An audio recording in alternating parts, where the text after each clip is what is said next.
welcome back to another studio vlog, and in today's video I will be talking about my first ever market experience, and also I have another market coming up, so I will be doing a little bit of prepping for that.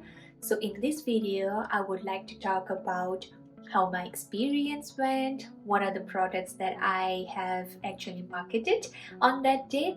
This market was in April, end of April, and it took me some time to actually discuss about how it went. I know I was a little skeptical whether I should be talking about it and not, but in the end I decided that I guess I should also bring you along in my experience and tell you a little bit about what went well, what were the products that actually sold and what did not sell at all. Also how much I made in the end of the day, plus minus the expenses that I had to incur. But before we dive into the products and how am I preparing myself for the upcoming one, I just wanted to show you some of the newer products that I have been working on, and here is an example of it. This is a polymer clay earring that I made, and I've been playing around with polymers, so I'm not really the best at the moment, but I am trying my best to improve myself and also create new designs. As I have said in my previous videos, that I do have a lot of hobbies that I like to accumulate, and this is going to be one of those hobbies that I will be adding on. So this is another design that I made. This is pretty simple, and then I have this one which is giving kind of like a retro vibe because of the polka dots, but I do find it very cute. It's like you are having a garden party and this is what you would like to go. Right now I only have two colors, the burnt orange and the white, so I'm just playing around with the colors and trying to figure out different techniques. I'm watching a lot of YouTube videos, but these are some of the items that I do want to market and see how people perceive. I will be also putting them up in my Etsy shop, so the link to that will be mentioned in the description below.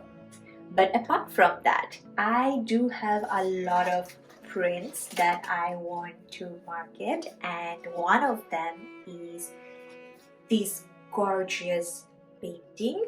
This is an oil painting that I have got the license to sell, and this print is actually on a watercolor paper, so that really makes it different from just printing it in a normal matte paper. So I am really excited for it. So what I need to do next step is probably just trim corners a little bit and also put my logo behind. So let me show you one that I have already done with the logo behind. So here, if you can see, I have the logo and the QR code for my Etsy store, and then the handles for Instagram and TikTok, and the email ID in case people wants to reach out to me. So this is another one that I have that I created, and it says more espresso, less depresso, which is just quirky and funny. So let's see how this one goes. So I have a lot of prints that I am going to take for this market. Like this one, I really love the combination, like these two, really ethereal and whimsical, and they actually look very good side by side. So if this is something of your vibe, and these two are also going to be on watercolor paper. And yeah, I'm going to make all of these available in my store as well, as these are some new prints that I've been working on and I do want to market them. I've not really been doing that much. As you can hear from my talking, I have a nose blocked and I'm just trying my best to keep up with my health and my also mental health, and it's like all things crumbling down on me. But then I'm trying to like keep myself afloat and just keeping my fingers crossed. So I hope that you will enjoy this video. I will show you some snippets of the previous market, and I will also mention some of the creators who were vending along with me, so you can also go ahead and give them a follow. These are some of the macrame headbands that I created. They were of different designs, and I really wanted to carry different designs so people know what I can make and sell. This is the aftermath of my desk. It's a lot of mess, but I've been trying to keep it intact. This is just a behind the scene. I know I have never shown how to create a band on its own. There are a lot of videos on YouTube. If you're interested, I can make one. So let me know in the comments section below if you would be interested to see how I created all these different designs, and maybe it will be a playlist for you to binge watch and also try along with me. But yeah, these are some of the handy skills to have, if you are someone who likes to make handmade things and you have the capabilities, I guess you should just give it a try. It's a nice hobby to have. So let me know if you would be interested to have a tutorial on how to make these headbands. I got the blanks from Amazon, and they were not very expensive. I think I bought 30 of them for around like 10 or 11 euros. I was also printing and cutting my sticker sheets while I was making the headbands, because I felt that that was the best way to utilize my time, since cricket takes some considerable time to cut your designs, and I had a lot of stickers to do. So this is an older design, but I really like how it is, and it has been one of the bestsellers in my shop, so I wanted to continue using it. There are some of the designs that I have retired and I'm not going to make them again, but some that have received love, I would like to still give them the chance to thrive. For this market, I have actually started using a new brand of sticker sheets. So this was from Koala brand, and the cuts that I was making in my previous sticker sheets, which was from Evergreen, used to be enough. Like the passes that I would do for the cuts would be enough to cut across the stickers, but the newer one, it seems, is a little thicker. It is a little thicker than the previous one. So I was trying to get the edges trimmed off, since that did not cut off properly while I made the first pass.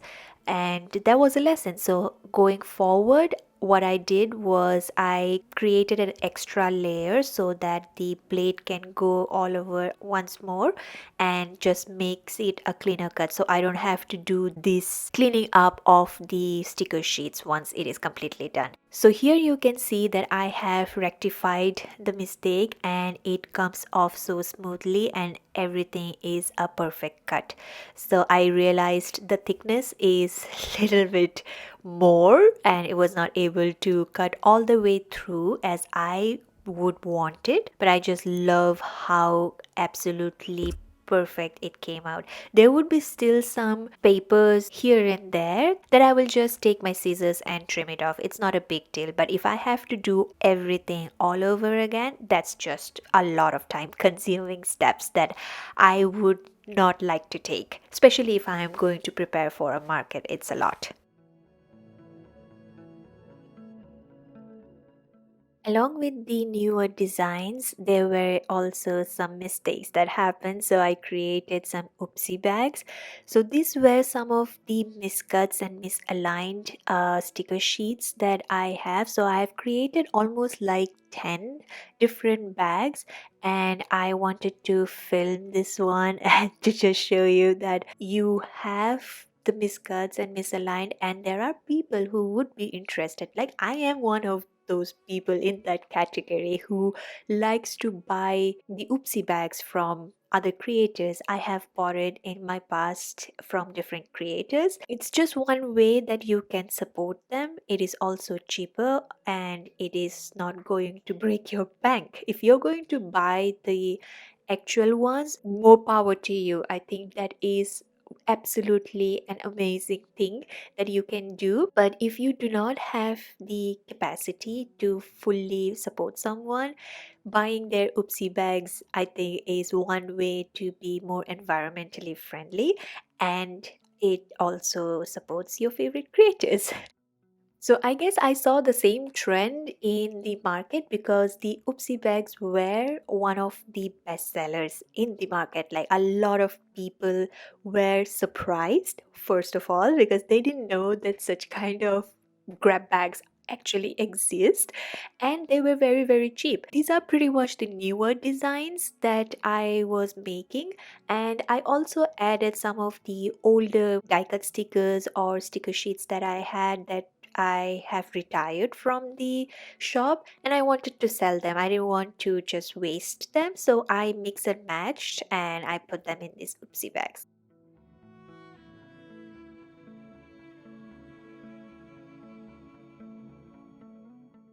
These are some of the newer sticker sheets that I have made that are more on the planning side and also decorating. So these are more for the bullet journaling world.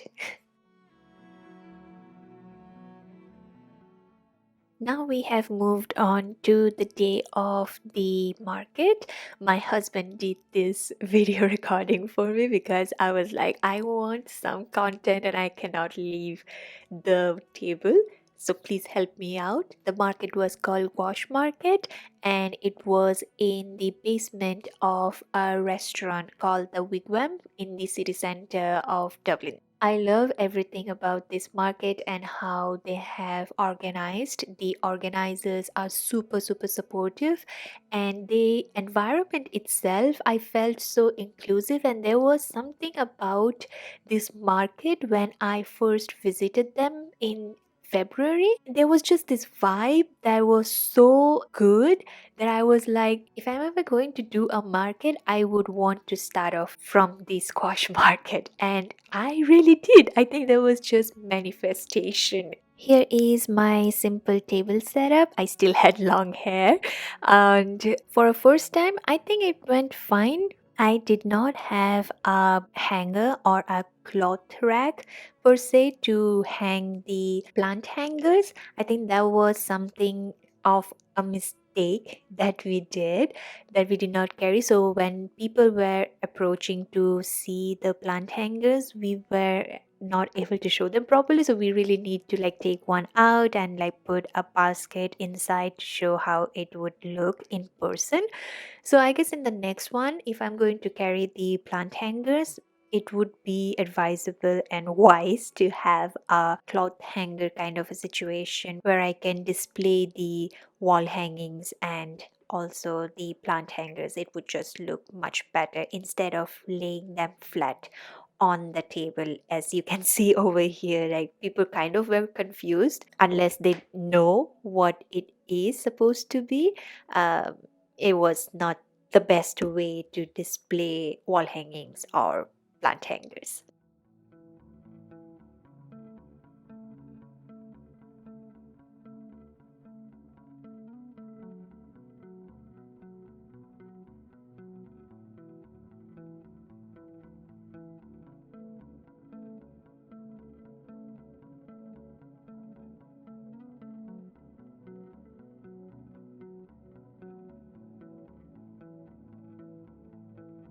In terms of the best sellers in the market, I would say my die cut stickers were the ones that really sold out a lot.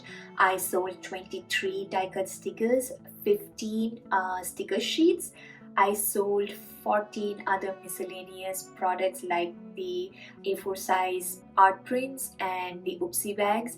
I think the oopsie bags and the art prints were a hit in terms of the miscellaneous products that I have, which was not categorized under stickers and die cut stickers. I also sold 8 macrame products, so overall it was a good sale. I sold a total of 60 products, which was a huge one for one day market for my first time ever. So I think that was very good market that I had. And when I was talking to other vendors, they were saying that the footfall was actually less, but to me it was amazing. But I do hope that in the future markets and we will have more footfall as the other vendors were expecting, and I'm just going to keep my fingers crossed. So in terms of the best sellers in die cut stickers, I will say the antidepressant, On My Way to Function and Professional Overthinkers were the ones that were very hit with the crowd. In terms of the sticker sheet, I sold most of my bibliophile Dark Academia stickers along with the picture stickers that I have. It was very interesting to see the kind of stickers that was actually getting sold, and I think I'm going to prepare myself more towards carrying those prints and stickers along with me, since they were the ones that people were looking for. I was very surprised when none of my Daisy Lady sticker actually sold in the market. It was very surprising because that was one of the stickers that I was really proud of, and I was very happy. It's also there in my May bullet journal cover page, and like she's the star over there, and then it did sell. Which is really strange and weird, but I think it is quite the norm that what you feel will be selling doesn't really sell. So it's like, it's a weird combination, I guess. I don't know, it's just probably human sentiments.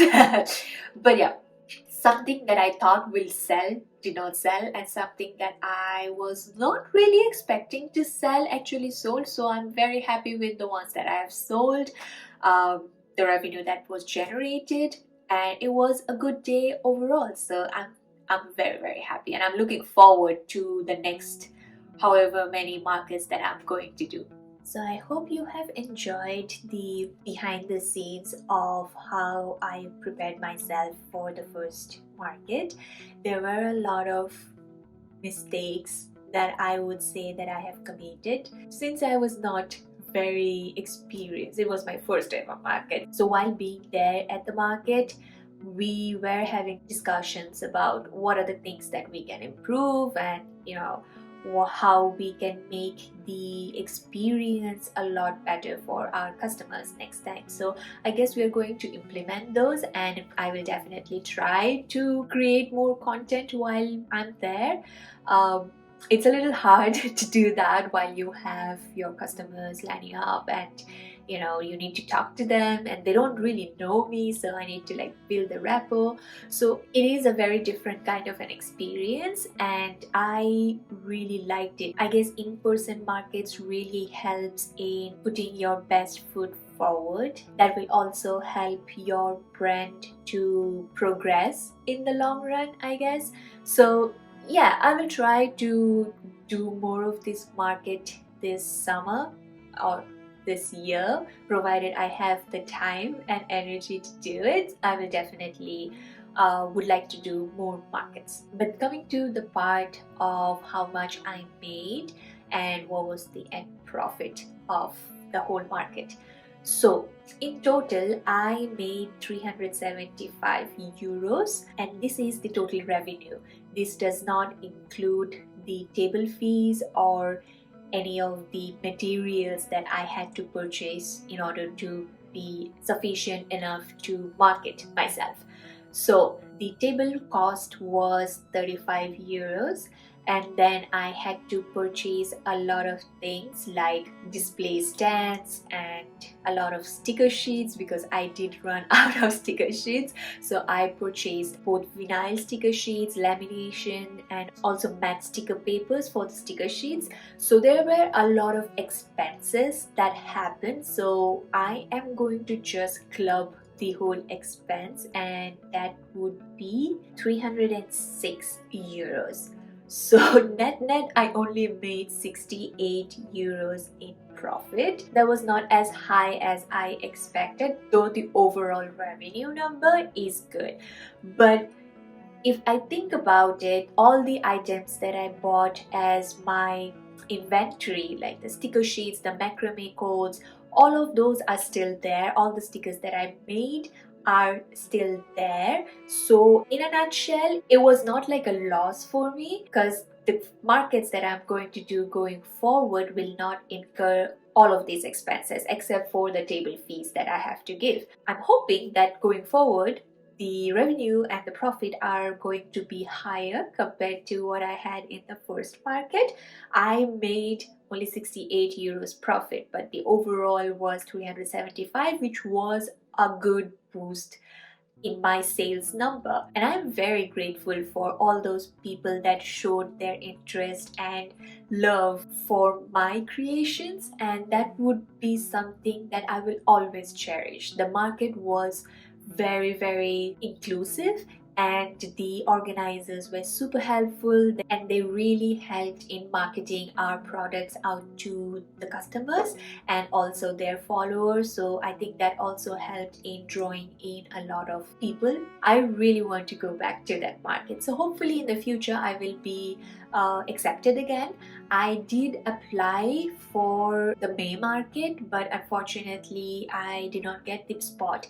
I was going to apply for the June market, but then I saw the date was on 30th June. Unfortunately, I can't do 30th June, so I will have to wait and see if I can do July and August. So I'm just keeping my fingers crossed for that. So while editing this video, I just realized that I have not made an outro, so here I am. Thank you so much for joining me in this different kind of a studio vlog, which is more about craft market.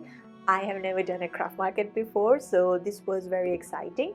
I will probably have more in the upcoming future if I do more, and then I can share my experience, what works, what doesn't work, and also give you tips and tricks if I reach to that experience level to actually share the tips and tricks. But if you have done any craft markets, or you visited some of them and you found some tables that were very attractive, and what was those things that were really attractive, if you can let me know, it would be very appreciated. I'm always looking for feedback and ideas, so that will be really helpful for me in my future markets. If you have liked this video, please give it a thumbs up and subscribe to my channel. My goal for this year is to reach 10,000 subscribers by end of this year, so your subscription really helps me to reach that goal. I'm also planning to have a giveaway when I reach the 5,000 subscriber mark. I have a lot of stationeries that I've been kind of hoarding, and I also make a lot of stickers at home, which I want to give away to one of the lucky winners for just being there and supporting me throughout the journey. I think that's one way that I can just express my gratitude. I do love conducting these giveaways in my channel, so stay tuned for more to come. Subscribe if you haven't, and do share it with your friends and family if they are also into crafting and journaling. I wish you have a lovely day ahead, and I will see you in the next one. Bye.